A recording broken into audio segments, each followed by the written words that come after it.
Have you tried colouring on craft card? We're going to be looking at how to make the most of your colouring technique using this background card, looking at this design from Cat Wasket, which was featured in Papercraft Inspirations issue 165. So first up, I've stamped my stamp using Memento ink onto craft card. This stamp is called Sweetie by We Stamps for Whimsy Stamps.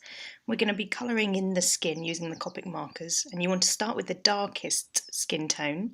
So for this one, we've used Copic E113. I've added a bit of this in the shadowy areas, sort of under the legs and knees, under the hair, under the chin. We're then going to move up the skin tones to E111, bringing these darker flicks out slightly further and blending them in.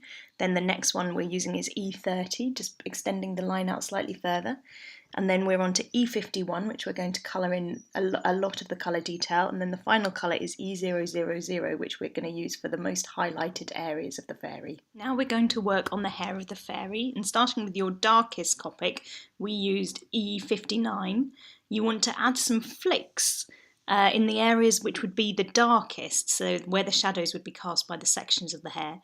You're adding short flicks out from these shadowy areas. It's much easier if you turn the image round as you're going, so you're flicking away from you and rotating the image so that you can flick away from you each time. Now we want to use a mid-brown Copic. We used E57 to flick over and slightly extend the flicks you created in the last step. The shadow lines that you put in, you don't need to extend. It's the flicks in the end of the hair and coming out from the crown of the fairy's head that you want to extend out using this mid-brown. Cat Wasket's fairy has got a beautiful tunic in turquoise Copics. So the colours that she's used to colour in the fairy here are BG07, BG05 and BG02. So starting out with the darkest shade and then working from dark to light, you want to add the colour, blending each shade out a little further each time. So starting with the darkest colour, again colour the areas that have shadow or have the darkest look. You want more intensity of colour maybe on the bottom of the petals, and then work out each time extending the colour out and blending it in so you're finishing with the lightest shade of Copic.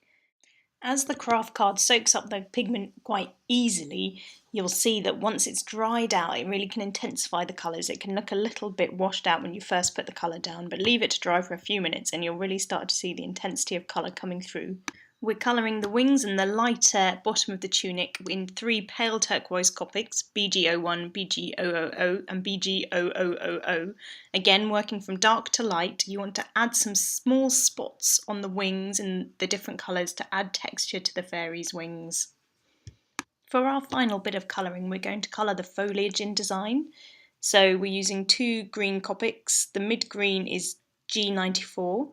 And then we're using small flicks of a darker green Copic, G99. The flicks come out from the base of each leaf and along the bottom of each leaf where the shadow would be, and also as a little central line in the middle. So add these small flicks. Start with the dark flicks and then colour in the rest of the foliage using the mid-green Copic. Finally, why not finish the design by adding a sprinkle of glamour dust to the wings with a little glue pen.